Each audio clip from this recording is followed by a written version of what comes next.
지난주에는 우리가 주의를 짓게 되면 마음의 부정적인 현상이 일어나는데 그거에 대한 12가지를 말씀을 드렸습니다.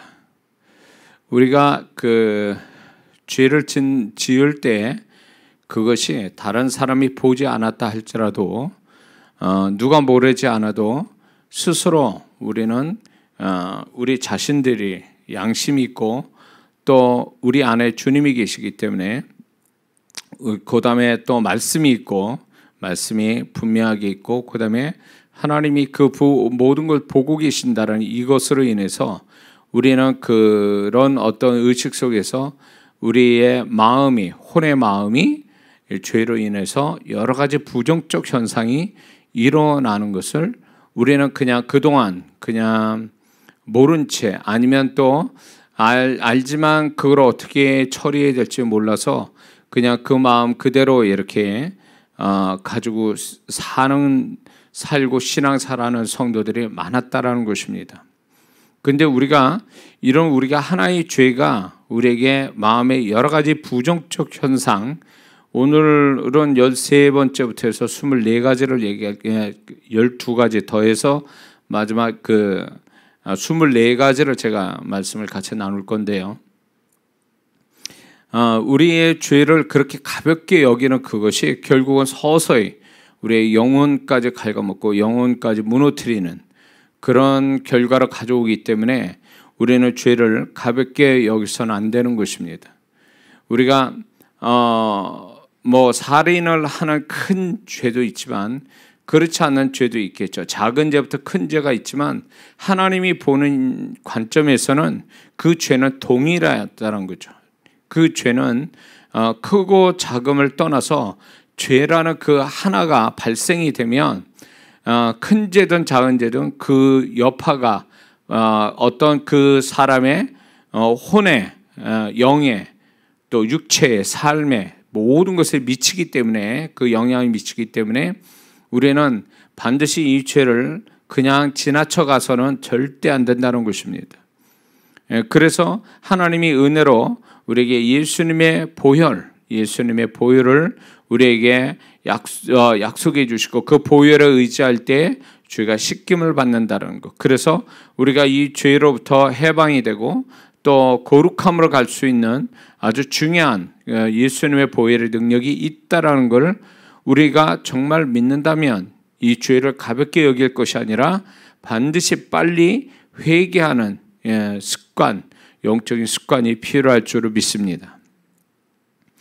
이 죄는 그냥 놔두면 시간이 갈수록 그것이 더 큰, 그러니까 그 죄가 결국 그 마음의 부정적 현상을 더 깊게 강하게 만들어서 작은 죄가 결국 그 사람의 어떤 더 큰 문제를 그 존재의 문제가 생긴다는 걸 잊지 말아야 됩니다. 그래서 회개는 몰아서 하는 것이 아니라 내가 신앙의 양심이 찔릴 때 주님께서 우리에게 죄를 지적할 때 우리가 바로바로 정말 그 장소가 어디든 어느 시간대든 우리는 바로바로 회개할 줄 아는 그런 사람이 되어야 될 줄 믿습니다. 자, 그렇다면 13번째로 우리가 죄를 짓게 되면 반드시 회개해야 되는데 왜 회개해야 되는가 할 때 마음의 부정적 현상 때문에 그렇다라는 것을 지난주 12번째고 13번째로 우리가 우리가 이제 죄를 짓게 되면 어떤 현상이 일어나냐면 소망적인 마음이 사라진다는 것입니다. 그리고 반대로 비관적인 마음이 점점 커진다는 것입니다. 그래서 죄를 많이 짓는 사람일수록 성품의 문제를 빼고 죄를 짓게 되면 그 사람이 점점 어떤 그 비관적인 마음을 더 갖는다는 거죠. 그리고 기존에 가졌던 소망적인 마음조차도 소멸되어진다는 것입니다. 그래서 이게 굉장히 문제가 되겠죠. 사람이 이 장래에 대한 어떤 소망을 가지고 오늘을 살아야 오늘 살 수 있는 힘이 생기고 또 그런 어떤 힘도 생기고 그런 것이 견디게 하는 힘도 되는데 이게 이제 죄를 짓게 되면 장래에 대한 소망이 사라져 버리니까 이 사람이 현재의 삶이 굉장히 힘들게 소망 없이 비관적인 마음을 사니까 굉장히 사는 것이 힘들어진다는 것입니다. 힘든 게 없는데도 힘들어지는 거예요. 그 죄 때문에. 그래서 이렇게 마음속에 이렇게 뭔가 이렇게 소망이 없다라고 그러면 장래에 대한 소망, 희망상조차도 없다라면 뭐를 체크해 봐야 되냐면 죄를 체크해 봐야 돼요. 죄가 그 사람이 회개치 않는 죄가 많아버리면 분명히 이 사람은 마음의 소망이 사라져 버리는 거죠. 분명히 우리 안에 베드로서의 말씀에 산 소망이 있다. 소망 자체가 살아서 나에게 역사한다라고 분명히 말씀하고 있거든요. 내 의사와 상관없이 믿는 자는 결국 하나님의 성품의 원색 세 가지, 믿음, 소망, 사랑, 이 세 가지로 인하여 파생되는 하나님의 성품이 우리 안에 있는데 그 중에 하나가 소망이란 말이에요. 근데 이 소망의 마음이 소멸이 된다는 것만큼 비극적인 게 없어요. 근데 이게 죄로 말미암아 그렇게 생겨버리는 거죠. 그리스도인은 다분히 미래지향적인 존재입니다. 창세기에 보면 인간을 창조하신 다음에 하나님께서 네가 땅을 정복하라, 다스려라, 충만하라 이렇게 말씀하시는데 그건 결국 뭐냐면 그렇게 다스려지지 않고 아주 충만하지 못하고 아직 정복하지 못하는 것들에 대하여 미리 하나님께서 그렇게 되라고 말씀하시는 것은 그렇게 돼야만 하는 게 인간의 어떤 존재의 어떤 모습이라는 것입니다. 하나님 그렇게 만들었죠. 결국 그건 뭐냐면 인간은 굉장히 미래지향적인 존재로 만드셨다. 미래지향적인 존재라는 것은 결국 그 소망을 가지고 미래를 과거보다 현재를 더 크게 보고 현재보다 미래를 더 크게 보도록 하나님 만드셨다는 것입니다. 그런데 이 미래에 대한 소망이 오늘을 살아가는 원동력이 되게 하는 건데 소망이 없으니까 오늘을 살아가는 힘이 없어지는 거죠. 그러니 이게 죄가 그렇게 만들어 버린다는 거예요. 죄가. 응? 그래서 사람이 소망 없이 살아간다는 만큼 비극적인 게 없어요. 많은 사람들이 현재가 어려우니까 소망이 없다라고 그렇게 합리화시킵니다. 현재가 너무 힘드니까 장래가 없다라고 생각하는 거죠. 그러나 그게 믿는 자가 그런 논리로 간다면 그 사람은 잘못 알고 있는 거예요. 우리는 하나님의 성품이 우리 안에 있단 말이에요. 그 중에 하나가 소망이에요. 그래서 믿는 자는 인간의 가장 절망적인 순간이 언제냐면 죽음이에요. 죽음에서도 천국의 소망을 가지고 죽는 게 믿는 자인데 그 정도로 믿는 자의 소망은 죽음을 뛰어넘는 능력인데도 불구하고 오늘 살아가는데 힘들어서 내가 소망을 못 갖는다? 그건 말이 안 되는 거죠. 그건 그 사람은 잘못 알고 있는 거예요. 그 사람은 분명히 현재의 어려움 때문에 내가 장래에 대한 소망을 가질 수 없다는 것은 자기 생각일 뿐이지 실제로는 그렇지 않다라는 거죠. 그러면 장래에 소망이 없는 그 현재의 삶이 어려워서가 아니라 깊이 따지고 근본적으로 보면 그 사람의 죄가 회개 찾는 죄가 현실을 어둡게 만들어버려서 장래를 소망 없게 만들어버리는 거거든요. 장래에 소망이 있으면 현재를 좀 더 이렇게 좀 더 긍정적으로 바라보는 수가 있거든요. 장래에 소망이 있다면. 근데 장래에 소망이 없어 놓으니까 현재를 긍정으로 보는 게 아니라 굉장히 비관적으로 부정적으로 보게 될 수밖에 없다는 거죠. 이게 무엇이 그걸 만드냐? 죄가 그렇게 만드는 거예요. 죄가. 그래서 많은 사람들이 이렇게 하나님께서 이 고난 속에 있어도 고난에서 망하고 고난 때문에 절망해서 그 절망에서 쓰러져서 못 일어나게 하나님은 절대 그렇게 하시질 않거든요. 하나님은 고난을 주시면 소망도 같이 주시거든요. 절망 속에 놓여지게 해도 소망과 같이 주시거든요.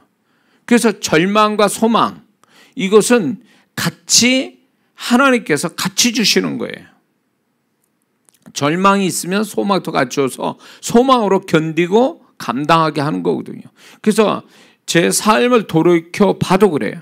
사방이 다 벽이고 그거 2년 동안 아니고 10년 동안을 10년 이상을 힘들게 제가 목회하면서도 그 지금까지 그 목회가 그때 당시 가장 힘들 때도 감당할 수 있었던 거는 내 안에 현실은 절망인데 마음 안에는 이 현실과 다른 소망의 마음이 내 안에 자리 잡고 있었던 거예요. 그것 때문에 또 오늘 아침을 일어나고 또 전도를 하고 예배를 드리고 성도들을 만나고 기도하고 그렇게 된 거죠. 만약에 소망이 없다면 벌써 저는 목회 그만뒀을 거예요. 벌써 목회를 그만두는 게 이 세상 사람이 아니겠죠. 그러니까 이게 감정이 기복이 심하거나 좀 더 부정적 성향이 강한 사람은요, 현실을 좀 어려우면 완전히 다 포기해버리거든요. 근데 사람이 현실을 이겨낼 수 있는 게 당장 돈이 있어서라기보다도 가장 중요한 건 그 사람 마음 안에 꺼지지 않는 소망의 불꽃이 있을 때 그 사람이 현실을 이겨낼 수 있거든요. 돈의 문제가 아니라 사람 문제가 아니고. 근데 우리가 믿는 자가 세상 사람보다 더 소망적으로 살아야 될 이유가 굉장히 많아요. 근데도 소망이 없다는 얘기는 소망을 안 주셨기 때문이 아니라 우리의 죄가 소망의 불을 꺼버린 거죠. 그거를 합리화시키고 아니면 무지해가지고 내가 현실이 너무 힘드니까 난 소망을 가질 수 없어. 그건 잘못 알고 있는 거죠. 그 사람은 잘못 생각하고 있는 거예요. 예수 믿는 사람은 절대 절망의 죽음 앞에서도 절대 소망을 가질 수 있는 건 죽음 너머에 천국이 있기 때문에 죽음이라는 것도 결국은 이겨낼 수 있는 소망이거든요. 그게. 그래서 우리가 죄를 짓게 되면 그 안에 소망이 없어진다. 소망이 없어지니까 장래에 소망이 없으니까 현재가 어둡게 보여지고 현재가 재미가 없어지고 현재가 비관적이고 비극적으로 보이는 거예요. 자, 14번째 죄를 짓게 되면 어떤 마음의 현상이냐면 범죄한 아담같이 하와를 피하려고 합니다. 하나님을 피하려고 한다는 겁니다. 의도적이든 의도적이지 않든 간에. 아담은 하나님을 피했죠.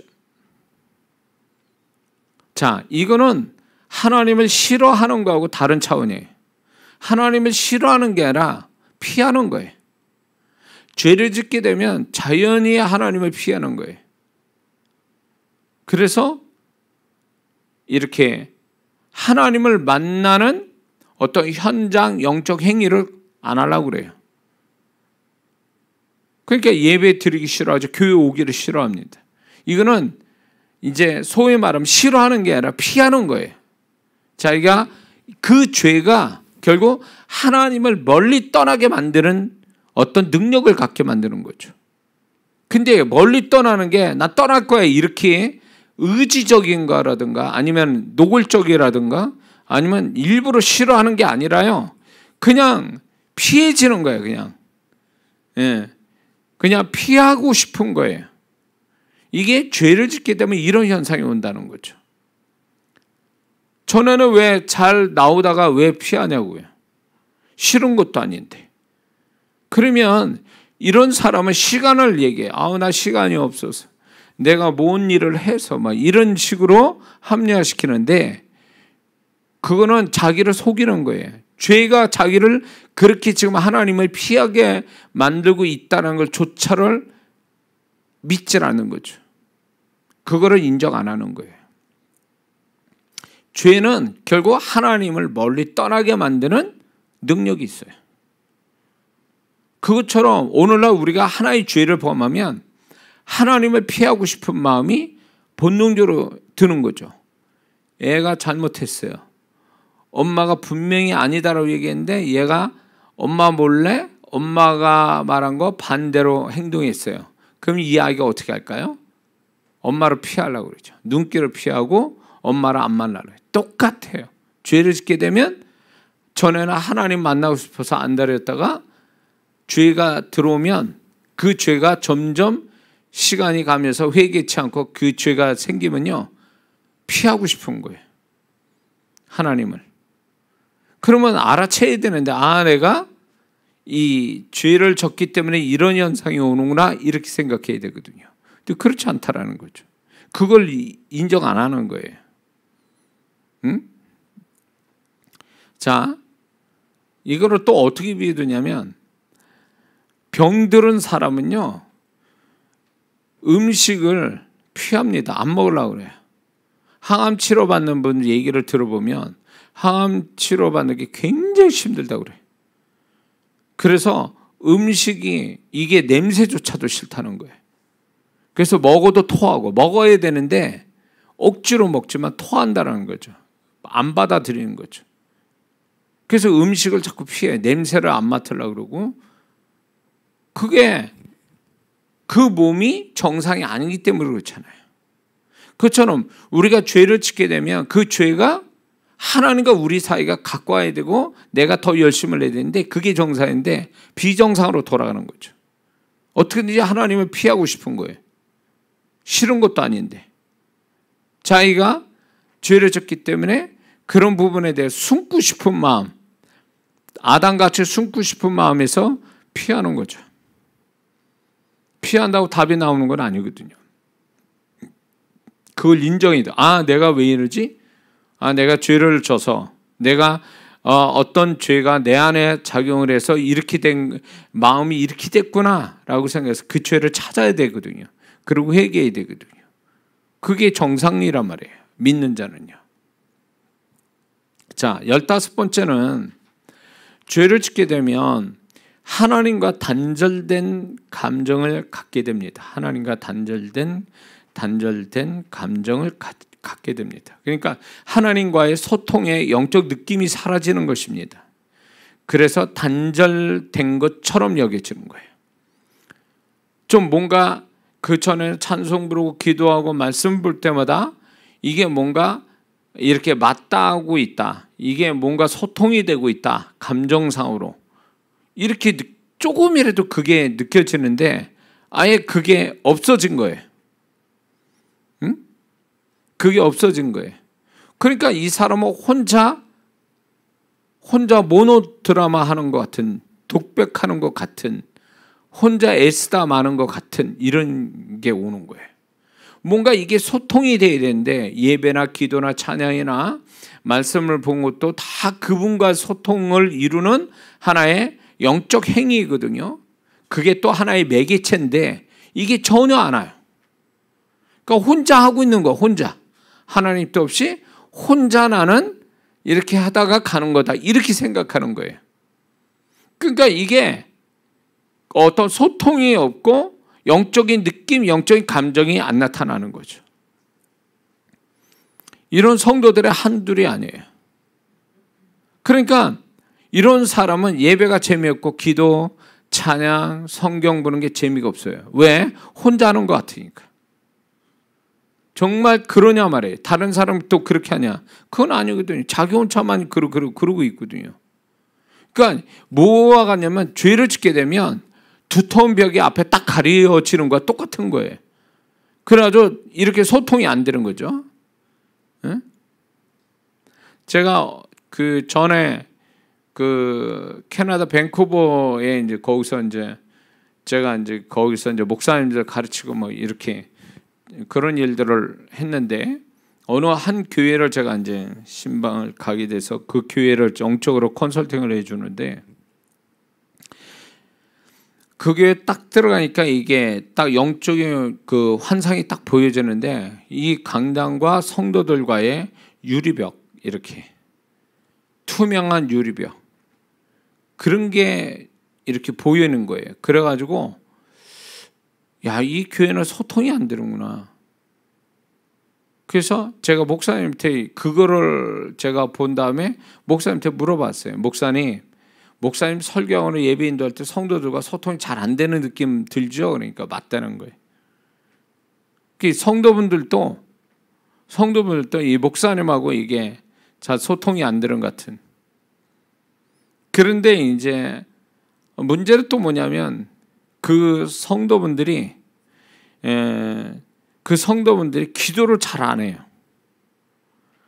딱 이제 그 교회를 딱 갔는데 이제 성도들이 있는 게 아니에요. 제가 이제 교회의 영적인 어떤 느낌을 주님으로부터 받는 거 보고 듣고 알게 되는 그런 걸 아는데 성도들이 기도를 안 하고 해도 조용히 하거나 묵상하고 있는 게 보이는 거예요. 그래서 목사님한테 제가 그 얘기하니까 맞다는 거예요. 그래서 이상하다. 이 교회가 목사님과 성도가 차단이 되고 성도분들은 이렇게 기도를 잘 안 하시고 이렇게 해서 이제 그렇게 이렇다라 그러니까 목사님이 놀라는 게 뭐냐면 그 장소가 원래는 성당이었다는 거예요. 성당. 그래서 그렇지.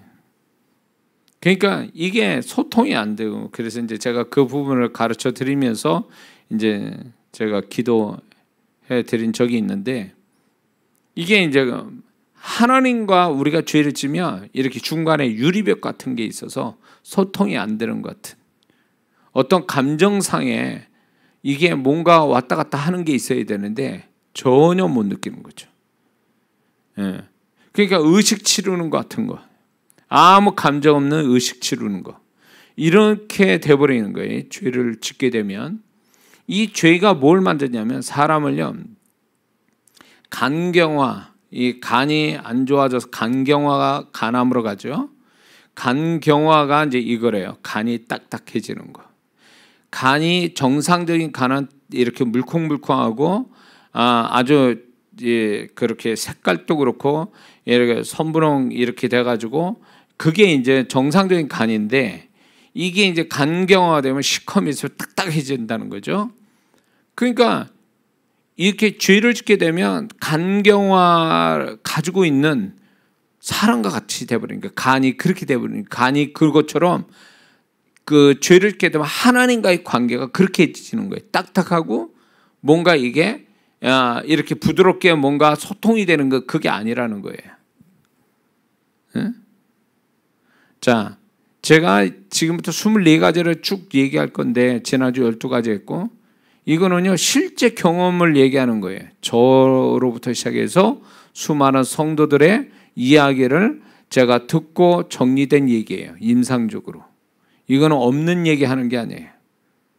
이거를 선명하게 이렇게 얘기할 수 있는 건 저도 연약한 죄인이기 때문에 저도 죄 짓고 살면서 이 죄가 얼마나 회개 차원에서만 이게 다가 아니라는 걸 언젠가부터 성령께서 가르쳐 주시면서 저를 이제 주님이 저를 보면서 제가 이 죄를 지을 때 오는 내 마음의 현상 같은 것들을 주님이 다 캐치하시고 알게 하시고 그것이 나만의 문제가 아니라 똑같이 연약하게 죄를 짓는 성도들에게도 동일하게 나타나는 것을 보고 정리된 거기 때문에 이게 틀리진 않을 거예요.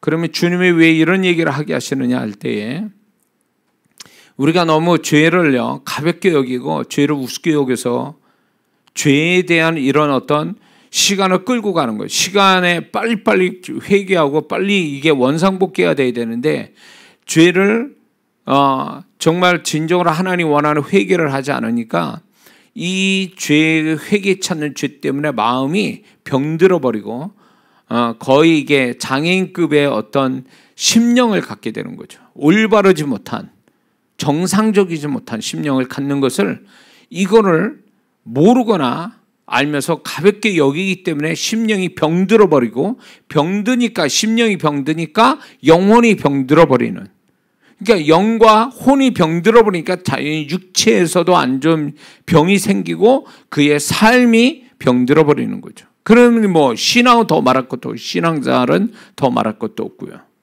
그렇기 때문에 이게 심각하다는 거예요. 그래서 이게 뭔가 과거와 다르게 뭔가 이게 소통이 안 되는 것 같다. 영적인 감정도 느낌도 안 일어난다면 과거보다도 분명히 그 사람이 딱딱해지게 하는 이 하나님과의 관계가 소통이 되지 못하고 물컹물컹하게 되지 않고 부드럽게 되지 않고 뭔가 딱딱해져서 뭔가 소통이 안 되는 나의 죄가 있는 거예요. 그걸 뒤져봐야죠.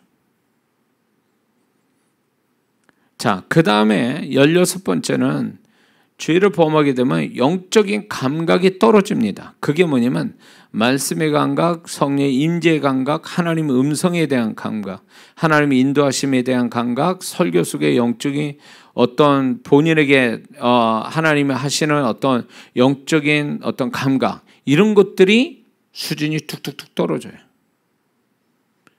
그러니까 이게 뭔가 생생하게 와닿고 굉장히 자극적으로 와줘야 내가 변화도 오고 그 속에서 내가 어떤 그 주님을 깊이 만나지는 어떤 계기가 될 텐데 이게 둔해지는 거예요. 무뎌지는 거예요. 이런 감각들이 무뎌지니까 거반 이게 이렇게 못 느끼는 거죠. 무뎌지니까. 응? 전에는 성경 한 구절만 봐도 그 읽어도 벌써 울컥울컥하고, 찬송 한번 불러도 정말 감동이 쭉 오고, 성령의 임재가 구하면 임재가 바로바로 왔는데 그게 전혀 안 느껴져. 하나님의 인도하심이라는 게 그냥 바로바로 알아져서 그냥 이게 하나님의 인도하심이구나, 이쪽으로 가야 되는구나, 바로바로 돼. 몰라. 감각이 없는 거예요. 무뎌진 거예요. 감각이. 이렇게 되면 뭐의 문제냐? 이건 죄의 문제예요. 이거를 뭐 신령하지 못해서가 아니에요. 응? 신령하지 못해서가 아니라 이 사람이 이런 감각이 무뎌지게 만드는 죄의 문제라는 거예요. 죄. 죄를 뒤져봐야지, 죄를. 그래서 자, 제가 이제 우리 성도들한테도 얘기했지만, 기도를 시작하면 그 기도와 관련된 거를 다 적어보라고 꼭 제가 얘기하죠. 그래야 기도 응답이 어떤 식으로 진행되는지를 추적할 수 있다, 알아볼 수 있다. 그래서 다 적어보라고 그랬어요. 기도 내용과 관련된 것을 기도한 날부터 적어보라고. 그런 것처럼 우리가 신앙생활에 나름대로 어떤 감각이나 감정들, 어떤 느낌들, 이런 것들이 그전하고 좀 뭔가 달라지면 그 달라지게 된 어떤 그게 과거하고 얼마만큼 달라지고 그 사이에 뭐가 있는지 체크를 해봐야 된다는 거죠. 뭐 때문에 내가 이렇게 됐지? 응? 이제 대부분이요, 어떻게 생각하냐면, 내가 기도를 많이 안 해서, 내지는 내가 너무 바빠서,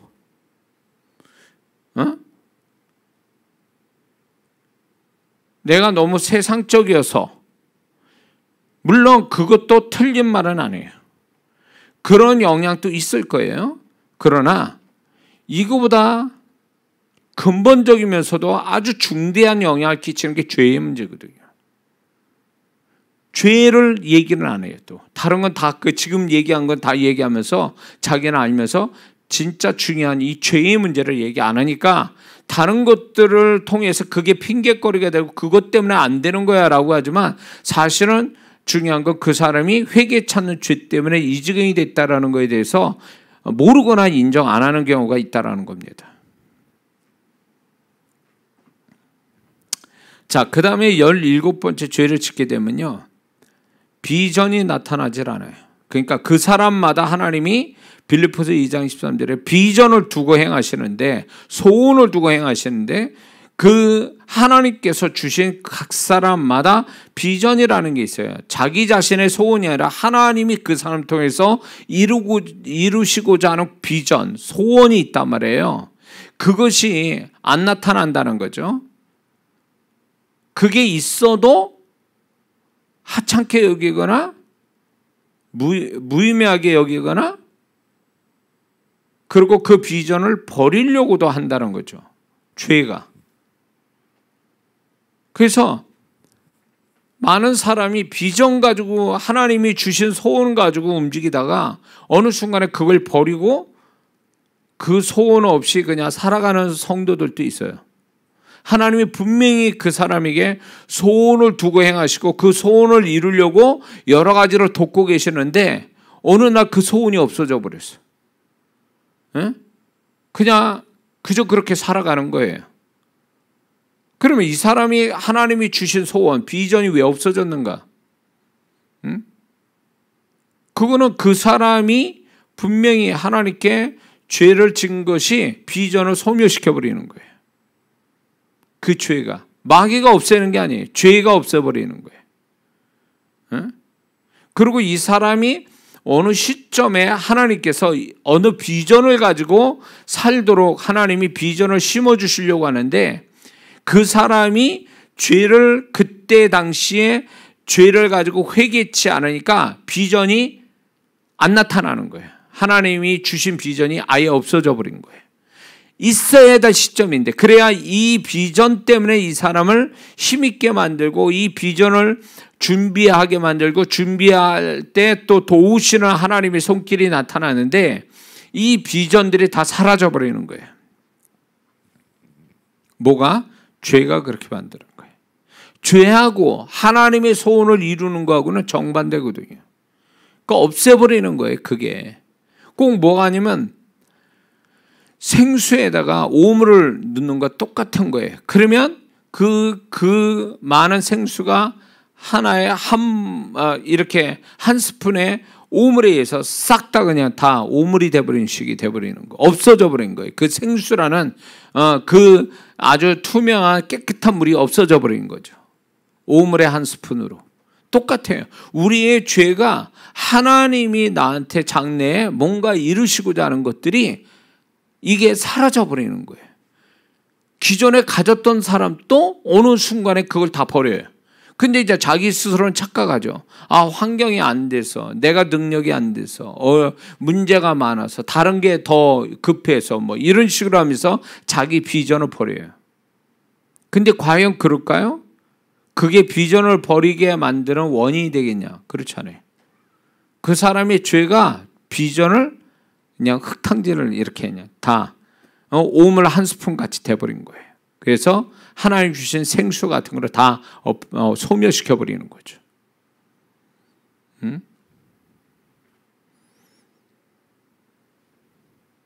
저도 목사하면서 교회 바깥의 사역으로 부흥 사역으로 하나님이 저를 부르시는 비전이 그전에도 있었어요.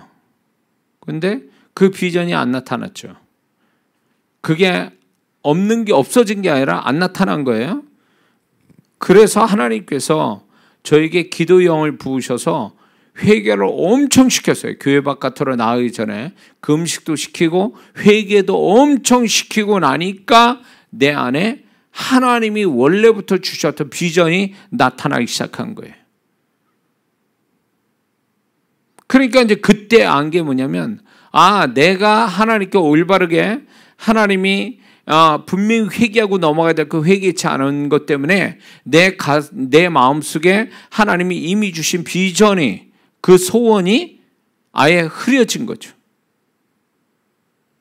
그것을 정말 하나님이 심각하게 얼마나 많이 회개를 딱 시키고 나니까 그게 다시 투명하게 나타난 거죠.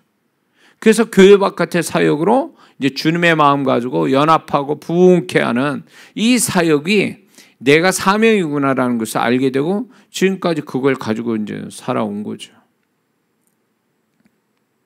그러니까 우리의 이 죄가 얼마나 우리 안에 내적인 보화를 없애버리는지 이걸 분명히 알아야 됩니다.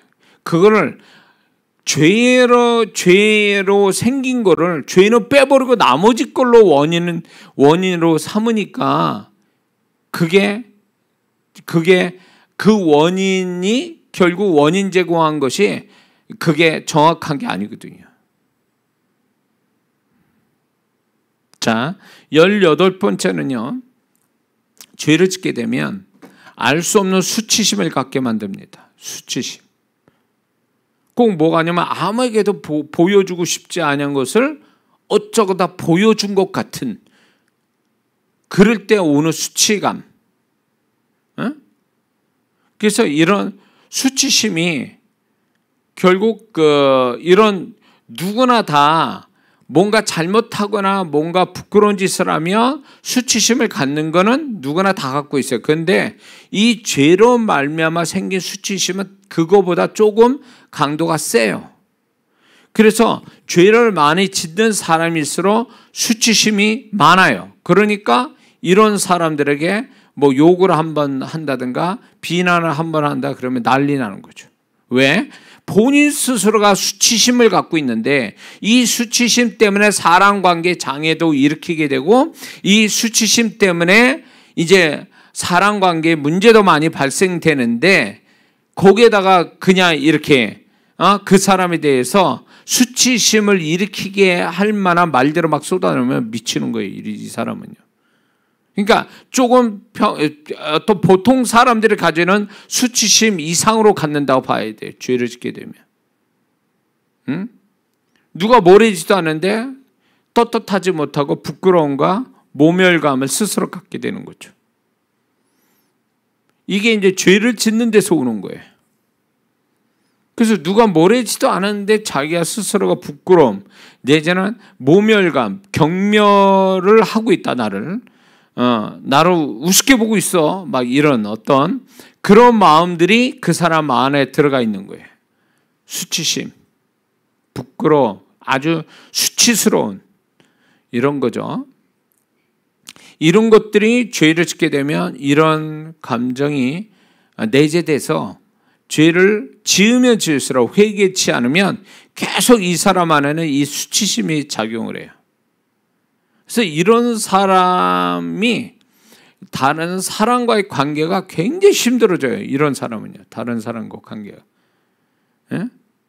뭘 도와주려고 해도 이제 그런 것들이 결국 이제 도움을 받는 거 별로 좋아하지 않고 거기에다가 이제 조금이라도 약점을 다른 사람한테 자기가 보였다라고 하던가 아니면 다른 사람이 나의 약점을 뭐라고 얘기한다 그럼 난리 나는 거예요. 이 수치심이 이루 말할 수 없는. 네가 나를 이제 소위 네가 나를 모욕감을 줬어. 네가 나를 힘들게 했어. 이런 식으로 이제 뭐라 하는 거죠. 사실 그것도 아닌데. 그래서 이 수치심이 결국은 그러니까 올바른 어떤 자기 자신과 다른 사람과의 관계를 아주 방해하는 하나의 요소가 된다는 거죠. 그래서 회개를 빨리 해야 되는 이유가 여기 있어요. 그 다음에 19번째는요. 죄를 짓게 되면 평소보다 이해와 용서가 잘 안 됩니다. 이해와 용서가 잘 안 돼요.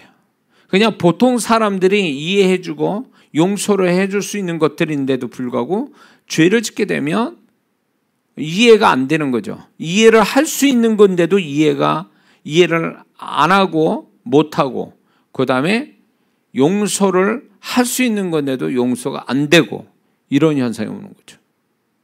이거는 일종의 마음이 강팍한 데서 죄를 져서 마음이 강팍한 데서 오는 현상이에요.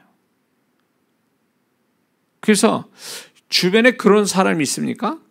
이렇게 그냥 넘어가도 될 문제인데 그거를 이해를 못하고 이해를 안 하려고 그러고 용서가 안 돼서 며칠씩 씩씩거리고 그러고 있다면 그거는 죄의 문제예요. 죄의 문제. 성품의 문제일 수도 있어요. 근데 지금 얘기하는 건 죄도 그런 거를 작용한다는 거죠. 죄의 문제가. 그래서 그걸 성품으로 밀어서는 안 되는 거예요. 물론 성품이 그런 사람도 있어요. 그러면 하나님 나의 성품을 뜯어 고쳐주세요. 이렇게 기도해야 되겠죠. 그러나 성품의 문제가 아니라 이 사람이 원래부터 이해를 잘하고 용서가 잘 됐던 사람이에요. 근데 어느 날부터 서서히 이해가 안 되고 용서가 안 된다라고 친다면 이거는 죄의 문제가 걸려 있다고 봐야 돼요. 근데 이제 죄가 걸려 있으면 뭐하고 또 연결이 되냐? 이건 귀신하고 또 연결되어 있어요. 이게 죄하고 귀신은 이게 같은 같은 본질을 갖고 있기 때문에 죄가 있으면 귀신도 있는 거예요, 사실은. 그래서 나중에 또 얘기하겠지만 이 죄가 들어옴으로 인해서 소위 말하면 이제 그 사람의 마음이 좁아지고 성품이 왜곡되게 만들어지는 거죠. 그 중에 하나가 이해를 못하고 안 하고 용서가 안 되게 만드는 거죠. 그러니까 이런 사람 다툼이 많은 거죠. 그러니까 이런 사람이 있으면요, 공동체에 일어나 한 사람만 있어도 공동체가 완전히 깨져버립니다. 깨져요. 그러니까 그 사람은 저 사람 때문에 내가 이해를 안 하는 거야, 내가 용서 못하는 거야, 이러지만 그 사람 그 자신이 죄를 졌기 때문에, 죄를 회개치 않았기 때문에 지금 자기가 그렇게 되고 있다는 것조차도 인정 안 하는 거죠. 죄가 많은 사람이 공동체 들어왔다, 이거 심각해요. 공동체가 깨지는 건 시간 문제예요. 그래서 교회는 이렇게 자기 자신이 죄인이라는 것을, 죄를 짓고 사는 사람인 걸 인정해서 회개를 잘하는 데가 교회고 성도란 말이에요. 교회가 그래서 회개를 잘함으로 인해서 점점 더 수준 높은 공동체를 만들어가는 게 교회인데, 교회라는 공동체가 진짜 세상 사람이 손가락질하게 만드는 공동체가 돼버리게 한 사람들이 있어요. 교회 공동체 안에. 그게 누군 줄 아세요? 다 죄 짓고 사는 그 중직자가 그렇게 만드는 거예요, 다. 자기 죄는 못 보고 어떤 다른 사람이 문제 있다고 자꾸 하니까 이런 사람들이 결국 교회의 중요한 직분자가 돼서 교회를 망쳐놓는 거예요. 교회는 지혜보다 더 중요한 것은 거룩함이에요. 거룩함을 가지려면 직분자가 그만큼 회개를 잘해야 된다는 얘기예요. 근데 다 그런 건 아닌데 직분자가 더 회개를 안 해요.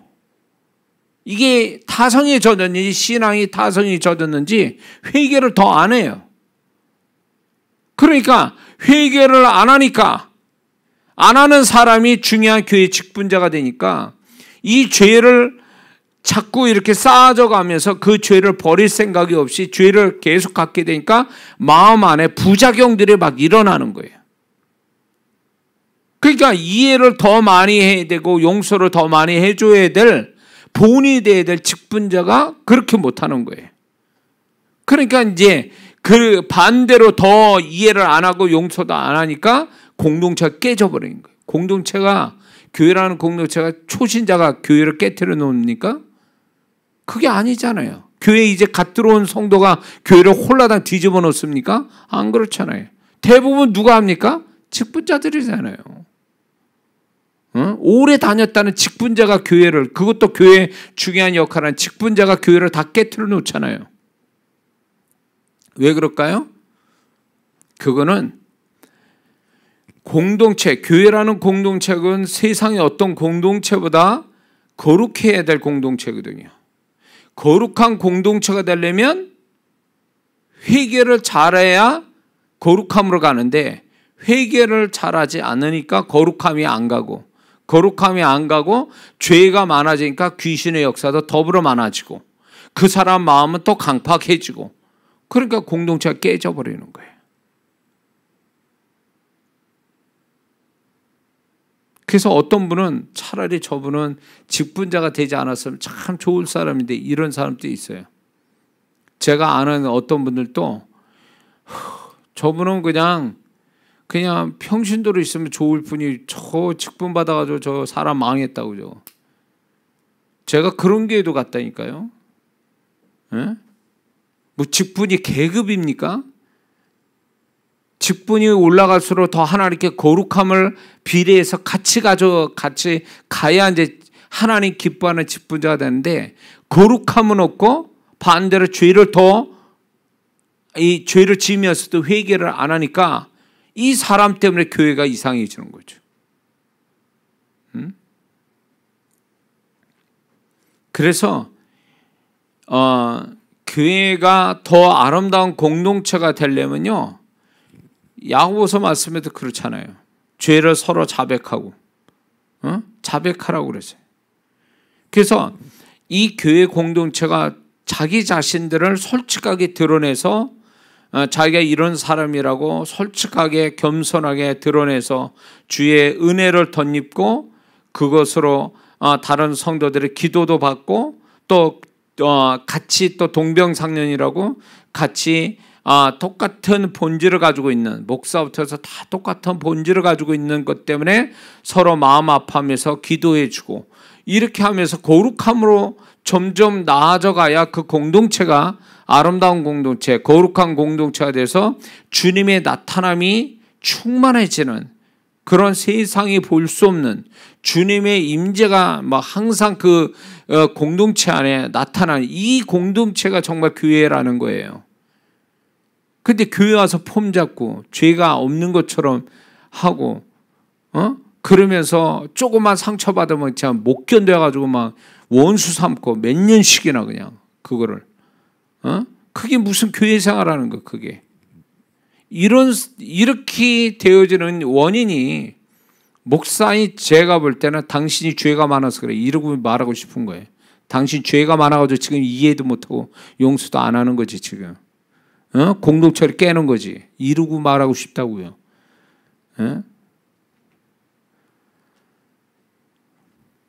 그래서 우리 각자가 하나님 앞에 정말 솔직하게 자기를 드러내고 회개하고 죄를 회개하고 그분의 보혈을 덮고 그래서 거룩함으로 가는 각자가 그렇게 할 때 그 각자의 회개자라서 거룩함을 입는 자들이 모여서 공동체가 돼야 거기에 주님의 임재가 더 강하고 축복의 역사가 거기 있는 거죠.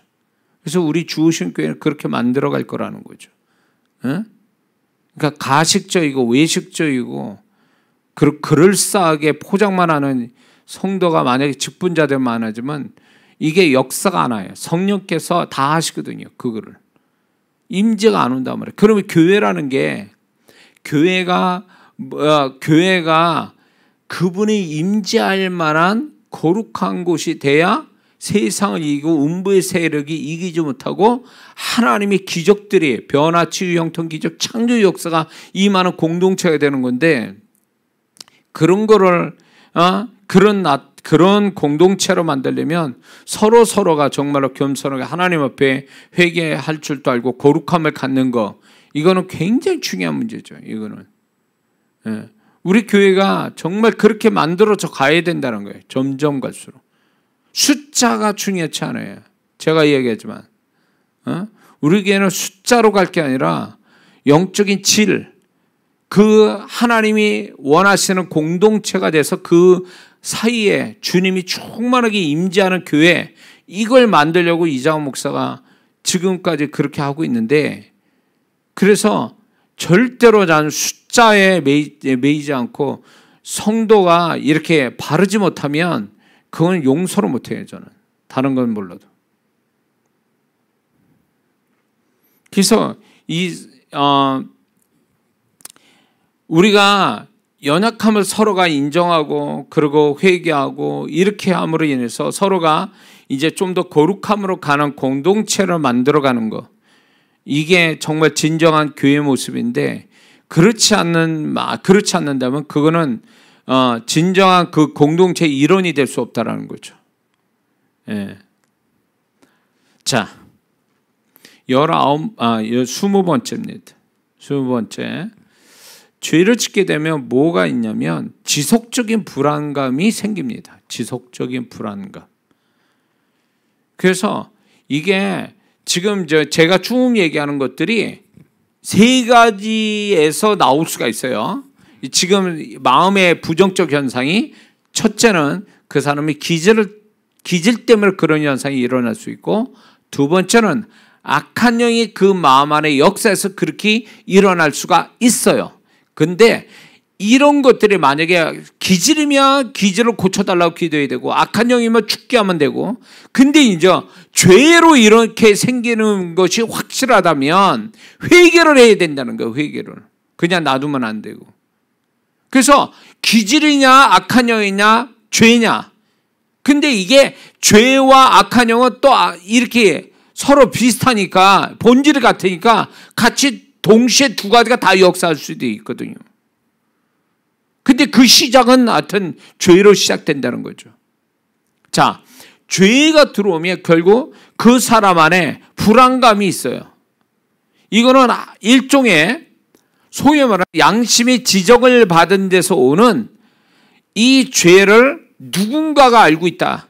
소위 말해서 자기 양심이 알고 있다라는 거와 두 번째는 하나님의 심판의식, 하나님이 알고 있어서 심판받고 징계받을 수도 있다라는 이 의식에서 나오는 불안감이에요, 이게. 그래서 죄를 짓게 되면 알 수 없는 불안감, 뭐 불안하지도 않는데 뭐 불안할 것도 없는데 계속 마음이 불안해.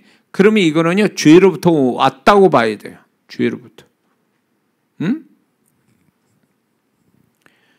그래서 이게 인간은요 영적인 존재이기 때문에 이 죄의 대가 내지는 하나님이 보셨고 하나님이 심판한다라는 이게 내재되어 있는 거예요. 이게 내재되어 있다고요. 이게 그렇기 때문에 불안할 수밖에 없는 거예요. 불안할 수밖에 없는 거예요. 거룩함을 가질수록 우리는 더 떳떳하고 담대해지죠. 반대로 근데 죄를 짓고 회개를 안 하면 불안감이 갈수록 증가해요. 이 불안감이 결국 불안감이 뭘 가져다 주냐면요 사람은 우울증을 가져다 줘요. 사람이 불안감이 오래되면요 우울감을 갖게 되거든요. 우울감이 오면 어떻게 될까? 무기력증이 와요. 무기력증이 오면 그 다음에 오는 게 비관, 허무한 마음을 줘요. 이게 연속으로 가는 거예요. 이게 한 사이클로 돌아가는 거예요.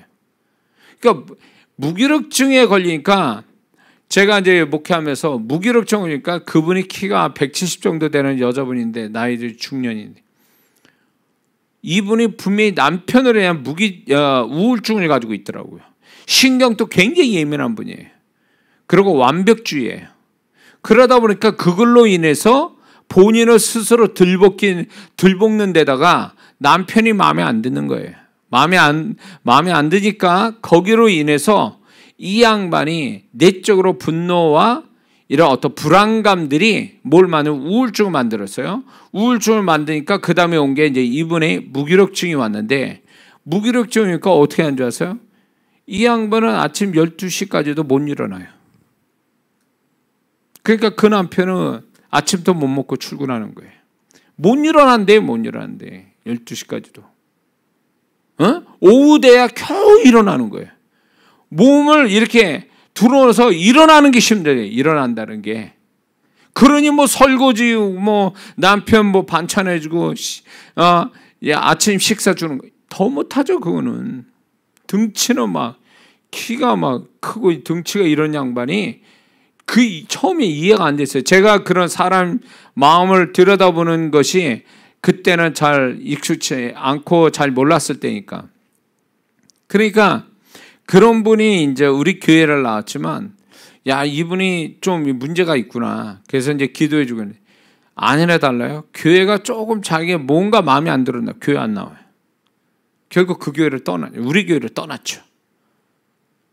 그러니까 이렇게 신경 예민하고, 분노가 있고, 우울증에 무기력증이 있으니까 신앙생활을 못하는 거예요.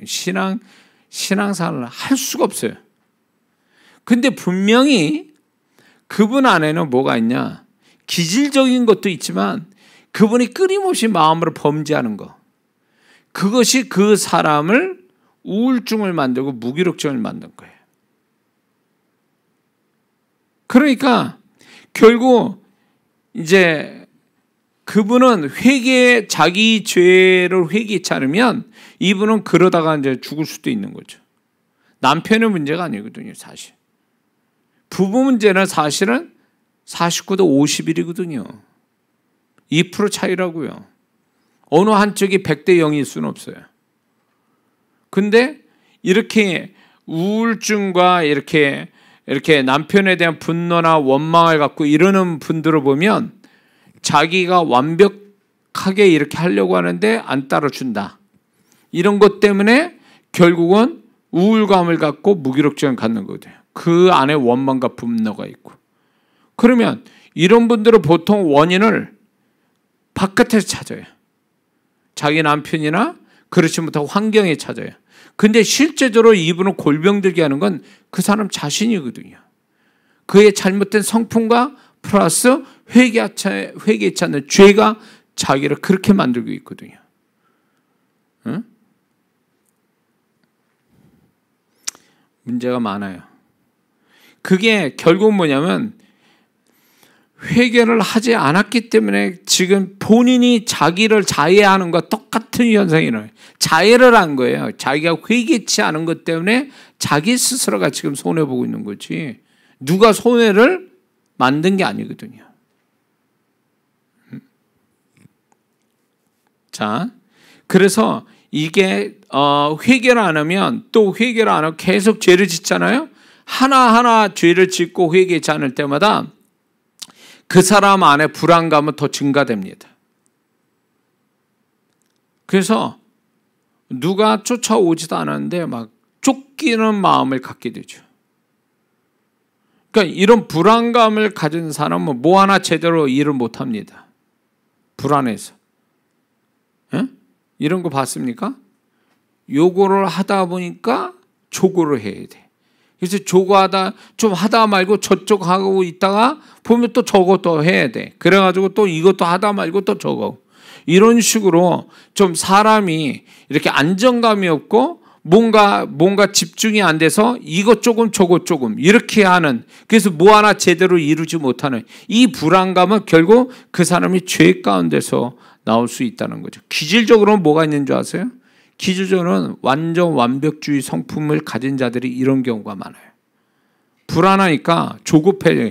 이 불안감과 조급함은 비슷한 성향을 갖고 있는 거예요. 불안감이 있으면 조급함도 갖고 있는 거거든요. 그런 것들이 결국은 뭘 만드냐면 결국은 그것이 이런 불안감을 갖고 있다 보니까 평강이 없어요. 마음에 평안함이 없어요. 평안함이 없다 보니까 이런 불안감을 가진 사람들이 결국은 이제 긍정적이지 못하죠. 조급함과 불안감을 가진 사람이 긍정적일 수는 없어요. 부정적인 경향이 커요. 그래서 이런 사람은 불안감을 가진 조급함과 불안감을 갖는 이런 사람들은 뭐 편안치 않으니까 늘 사는 게 자기 마음이 편안치 않으니까. 그러니까 즐거움이라는 걸 모르죠. 평안이라는 게 또 모르는 거죠. 그런 단어를. 예. 그러니까 이런 사람은 뭔 즐거움이 있어도 항상 또 마음속에는 또 이런 마음들이 떠나지 않으니까 개운치 않죠. 그런 마음들이. 그리고 이제 이 불안감이 어떻게 잘못되면 어쩔까? 뭐 쓰잘데없는 고민들을 많이 하는 거죠. 이 불안감이 일어나지도 않을 일에 대한 불안감. 그래서 이게 사람을 계속 괴롭히는 거예요. 가정을 많이 하고 그래서 스스로 자꾸 불안감을 더 만드는 이런 경우, 이것을 끊어버리려면 결국은 자신이 뭔가 잘못된 죄가 있으면 회개를 해야 되는 거거든요. 회개. 그리고 이 불안감을 주는 것은 또 하나의 원인인데 그게 뭐냐면 그 사람의 과거에 지워지지 않는, 잊혀지지 않는 기억 같은 게 있어요. 불안하게 만드는 과거의 기억들이 있어요. 그거를 소멸시켜야만이 이 사람이 불안감이 해소가 되는 거예요.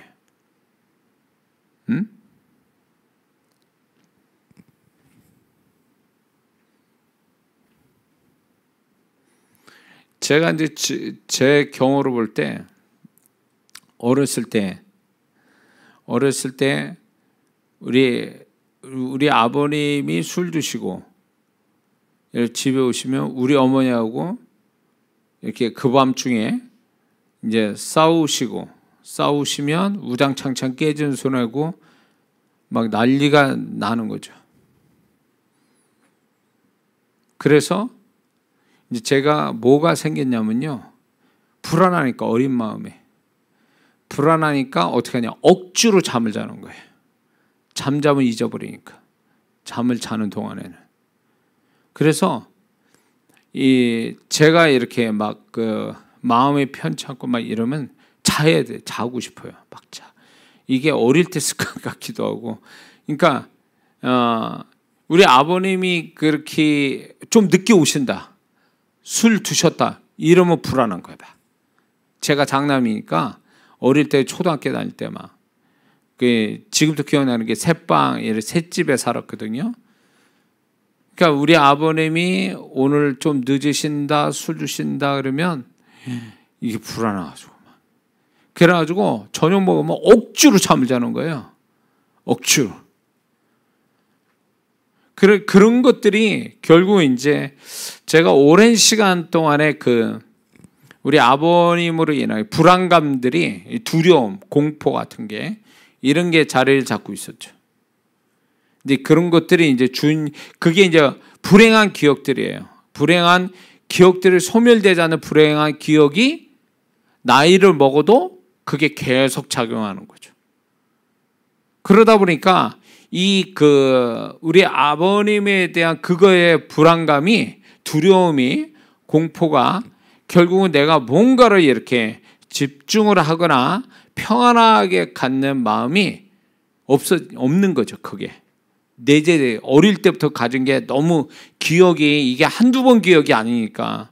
한두 번 기억이 아니에요. 뭐 이제 부모님이 이렇게 우리 아버님이 얘기하면 우리 어머니 따다다다.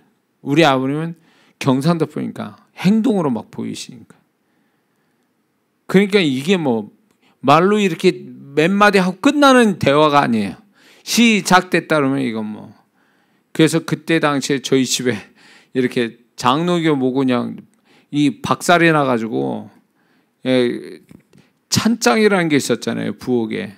그게 남아나지 않고, 좀 나가면 이제 우물가가 있었거든요. 공동 우물가. 거기에 막 빨래판이고 뭐고 남아나지도 않고. 그래서 우리 아버님이 해병대 출신이시니까 무서웠죠. 그런 공포와 두려움, 이 불안감이요, 저를 상당히 많은 시간에 내적으로 무의식 속에서 많이 지배를 하고 있었던 거예요. 그러다 보니까 뭐 하나 집중하지 못하고 평안이 없고, 그리고 막 이런 어떤 그런 불안감 때문에 그게 다른 사람들 좀 심했죠. 근데 주님이 저를 고쳐주신 거죠. 그 불행한 기억들을 주님이 치유해 주셨는데, 근데 이게 불행한 기억이 우리를 그렇게 만들 수 있거든요. 근데 이게 기억의 문제냐, 이 사람의 성품의 문제냐, 귀신 역사의 문제냐, 이런 것에서 죄의 문제냐, 이걸 다 분별을 좀 할 필요가 있어요. 근데 죄가 가져다 주는 이 불안감이라는 게 있는 거예요. 이거는 심판의식 때문에. 이런 거는 반드시 제거해야 돼요. 제거가 안 되면 시간을 두면 둘수록, 또 죄를 범하면 범할수록 이 불안감은 소멸되질 않아요. 그러면 불안감의 끝이 뭐냐? 불안감이 극치가 생기면 어떻게 되냐? 차 타는 거 무서워서 차 못 탑니다. 어디 가더라도 길거리에 이 건물이 쏟아지는 거 아닌가? 무너지는 거 아니야? 또 가다가 어떤 사람이 막 어떻게 뭐 벽돌로 내 뒤통수 치는 거야? 이런 불안감에 다니지를 못해요. 이게 뭐냐면 결국은 불행한 기억이나 성품의 문제지만 죄가 가중돼서 그 죄가 또 그 역할을 만들어 주는 거예요. 그래서 회개치 않으면 죄가 가져다 주는 우리 마음 안에서 이 현상이라는 게 어마어마한 거예요. 이게 어마어마한 거예요. 그게 회개치 않고 계속 놔두거나 아니면 또 죄가 또 계속 반복해서 죄를 짓게 되면 이게 가중이 되는 거예요. 지금 현상들을요. 살겠냐고 사람이. 교회는 다니는데 평안이 없어. 교회는 다니는데 주님의 마음은 없고, 교회는 다니지만 사람이 정말 이게 세상 사람보다 더 아주 괴로운 마음을 가지고 사는 거죠. 그럼 이게 살겠냐고요, 사람이. 그건 아니거든요. 자, 21번째, 죄를 짓게 되면요, 짜증과 신경질, 분노가 늡니다. 그게 생겨요, 더. 짜증, 신경질, 분노. 애들 사춘기는 그렇다. 사춘기 애들이 사춘기 때문에 그럴 수도 있어요. 사춘기 애들은요. 근데 또 사춘기 때 애들의 죄를 걔네들 수준에서 죄를 범하잖아요. 그러니까 사춘기 플러스 죄를 범하니까 애들이 이런 게 더 많아. 짜증, 분노, 그 다음에 신경질 이런 것들이 막 생기는 거죠. 여러분들이 이제 사춘기 지나간 자식을 둔 부모들은요, 애가 점점 갈수록 짜증과 신경질, 분노 는다라고 하면요, 그 중에 원인이 죄를 져서 그래요. 애가 죄를 짓잖아요. 그럼 이 현상이 일어나요. 전에 고분고분 말 듣고 고분고분 말한 놈이 이제 어느 날부터 애가 짜증 부리고 신경질 내고 분노를 자꾸 표출하면, 그러면 그렇게 생각해요. 이놈이 이거 뭔가 죄를 단단히 짓고 계속 죄를 짓고 있구나, 이렇게 생각해야 돼요. 응? 그러니까 죄를 짓게 되면 자기 자신이 굉장히 모멸감을 스스로 갖게 되니까 그거에 대한 어떤 그게 이제 작용을 해버리는 거예요. 그러니까 별것도 아닌 말에 부모님이 별거 아닌 얘기해도 확 이렇게 하는, 짜증내, 분내고. 예? 요즘 게임하고 뭐 정보가 얼마나 많이, 동영상 정보량이 얼마나 많습니까? 그런 걸로 해서 애들이 막 이렇게 타격을 받아 버리니까 그게 이제 보는 걸로 죄를 짓게 되니까 그 죄가 그 아이들을 짜증, 분노, 신경질을 자꾸 만드는 거예요. 그러니까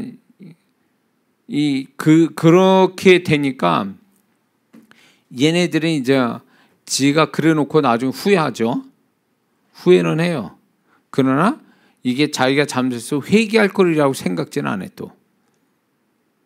그래서 이렇게 보면은 자녀들도 그렇고 이제 주변에 이렇게 볼 때 사람이 좀 전에하고 다르게 짜증, 분노, 신경질을 많이 낸다. 그러면 기질상으로도 그럴 수 있어요. 기질상으로.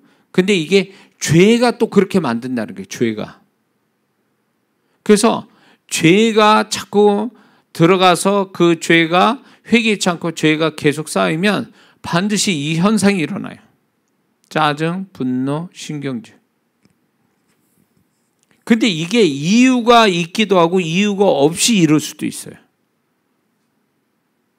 그러니까 이유가 있다라면 저것 때문에 내가 지금 이러는 거야 라고 하지만 사실 근본적으로 보면 그 사람이 죄가 또 그렇게 만든 거거든요. 그리고 이유가 없어, 또 이유가 없이 짜증, 신경질, 분노가 나요. 그러면 그건 틀림없어요. 내가 죄를 졌구나, 내가 죄를 회개치 않아서 이 모양이구나, 이렇게 생각해야 돼요. 자, 22번째, 죄를 짓게 되면요, 사람 눈치를 보게 됩니다. 사람 의식이 강해져요. 그리고 사람 반응에 예민하게 나옵니다. 이건 죄의식 때문에 생긴 거예요. 이게 죄를 짓게 되면 자기가 이제 불리하다, 내지는 자기가 잘못됐다라는 걸 양심이 주니까 이게 다른 사람이 나를 어떻게 볼까? 다른 사람 알고 있을까? 다른 사람 보면 어떨까라는 거에 대한 사람 의식이 강해지는 거예요. 사람 의식이. 그래서 죄를 많이 짓는 사람이 사람 눈치를 보거든요. 사람 눈치를 본다고요.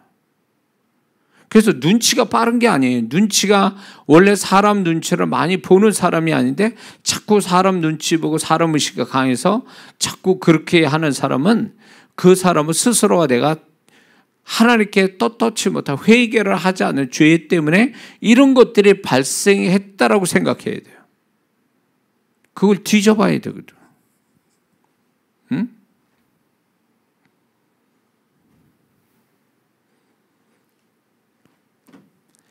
그래서 이게요, 우리는 적당한 사람 의식을 가지고 살아갑니다. 이거는 그렇게 돼야 되는 거예요, 사실. 남 무시하면서 막 이렇게 남이 보든 안 보든 뭐 이런 거 미친 사람이라 그렇게 하지, 정말 정상적인 사람이면 사람 의식을 하죠. 남 의식을 하죠. 근데 그게 도가 지나친다는 얘기예요. 그게. 그래서 이게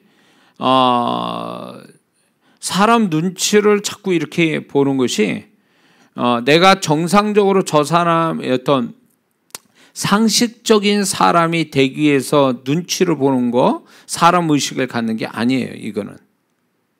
그게 아니라 부정적인 시각에서 보는 거예요. 저 사람이 나한테 뭐라 그럴까? 나를 어떻게 잘못 보는 건가? 뭐 이렇게 이런 어떤 부정적인 시각에서 사람 눈치 보고 사람 의식하는 거죠. 이게 죄로 말미암아 생기는 거예요.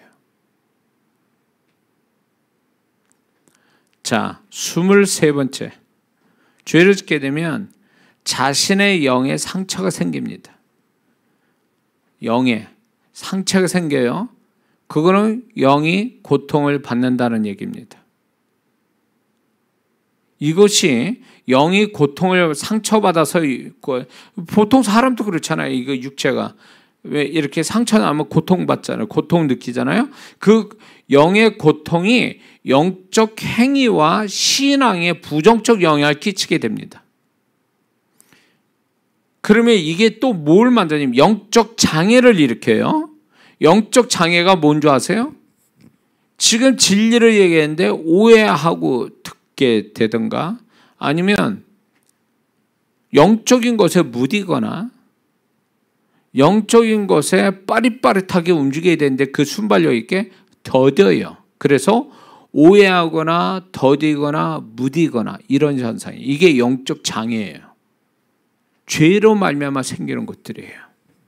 그러니까 이 죄가 실제 이 소위 말하면 이 죄가 육체를 가지고 실제적인 어떤 일을 하는 거, 어떤 죄된 어떤 거를 실제적으로 나타내는 거지만, 이 죄는 육체적이면서도 동시에 영적인 거예요.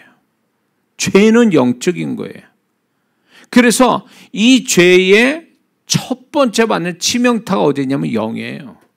내 영이 상처를 받는 것이 결국 어디로 오냐? 혼의 영향을 줘버리거든요. 그러니까 혼이 영의 상처와 고통이 혼으로 고통이 내려오는데, 그게 결국 혼의 마음에 부정적인 현상이 일어나는 거예요. 그게. 그래서 이 마음의 현상만 일어나는 게 아니라 영적인 장애가 일으키는데, 그게 오해하거나 더뎌지거나 무뎌지는 이 세 가지 현상이 일어나는 거예요. 그래서 이런 부분들이 심각한 거죠. 이 부분은 영적인 부분에서는 굉장히 심각한 거죠. 그래서 영이 상처를 받으면 이게 이제 사람도 그렇지만 정상적이지 못하는 거죠. 그러다 보니까 이제 그게 영적인 장애를 만들어지는 거죠. 영적인 장애. 그래서 회개는 빨리 하고 봐야 돼요. 빨리 회개. 자, 그런데 회개를 했다고 그러는데도 이런 지금 하나 더 하고 얘기하겠습니다. 이 얘기는. 자, 지금 23번째 얘기를 조금 더 보충을 하자면, 영의 상처가 생겨서 영의 고통을 받죠. 그러면 이게 어디에 문제가 되냐면 혼의 인격과 심령의 문제가 생겨버린다는 거, 이거 반드시 아셔야 됩니다. 자, 24번째 죄를 짓게 되면요, 본인의 의지든 아니든 간에 죄와 관련된 사건과 상황과 사람들에게로 가든가, 아니면 그런 것들이 그 사람에게 오게 되던가, 둘 중에 하나가 일어난다는 거예요. 회개치 않으면. 꼭 더러운 곳에 파리가 모이듯이 이런 현상이 오는 거죠. 그러니까 자기가 회개를 안 하면 그 회개 안 한 죄에 관련된 상황, 사람, 사건으로 내가 나도 모르게 거기로 가든가 아니면 그것들이 나한테 오든가 둘 중에 하나를 한다는 거예요. 자석에 끌려가든가 끌고 오든가 둘 중에 하나 한다 그 얘기예요. 얼마나 심각해요. 그래서 보세요. 사회적으로 지금 죄짓고 죄져서 그러니까 사람들에게 이렇게 알려진 흉악범들을 보세요. 그 사람들 전력을 보세요. 어떻게 됐냐. 그 죄하고 관련된 죄의 사건 사람들이 계속 일어났잖아요. 그래서 정가가 뭐 10번, 20번 뭐 이렇게 되잖아요. 유사한 사건들이 계속 그 사람들에게 있는 거잖아요. 근데 그 사람들의 또 뭐가 있냐면 본인이 의도적으로 그렇게도 하지만 본인은 가만히 있는데 그런 사람들이나 상황에 거기에 딱 이렇게 오는 거예요. 자기가 가지 않으면 그게 와. 이 기가 막힐 노릇이죠. 그러니까 이 사람은 이 죄의 굴레에서 벗어나지 못하는 거예요. 이게 무서운 거예요. 이게 한 번으로 끝나는 게 아니라 이게 계속 회개해서 끊어놓지 않으면 나도 모르게 아니면 의도적이든 의도적이지 않든 간에 내가 그 상황으로 들어가든가 아니면 그 상황들이 나한테 오든가 둘 중에 하나 이게 이어서 간다는 거예요.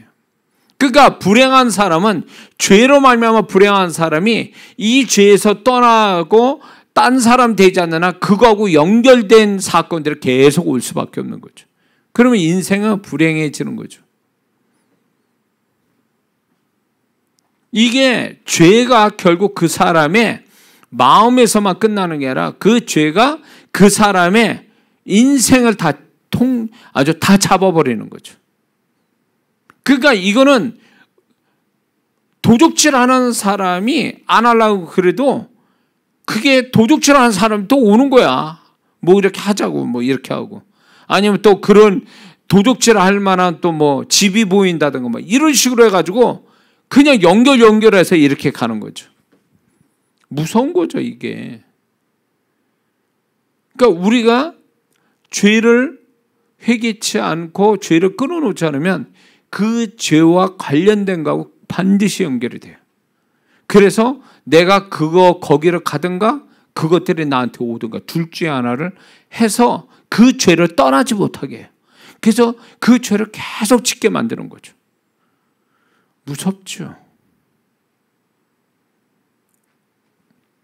마귀는요, 죄와 함께 역사를 하죠.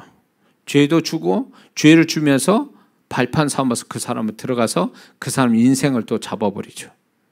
그래서 이 회개라는 게 그만큼 중요한 거예요. 회개라는 게.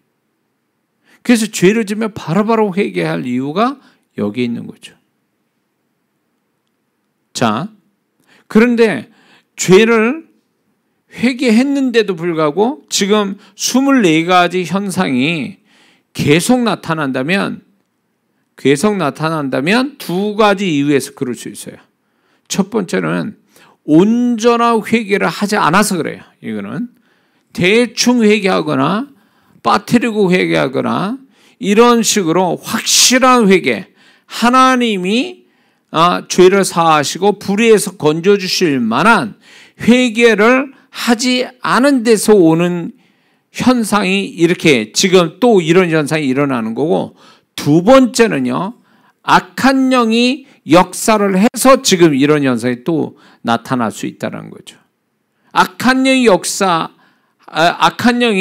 작용하는 것은 회개를 제대로 안 해서 작용할 수도 있고, 악한 영이 불법으로 또 작용할 수도 있는 거죠.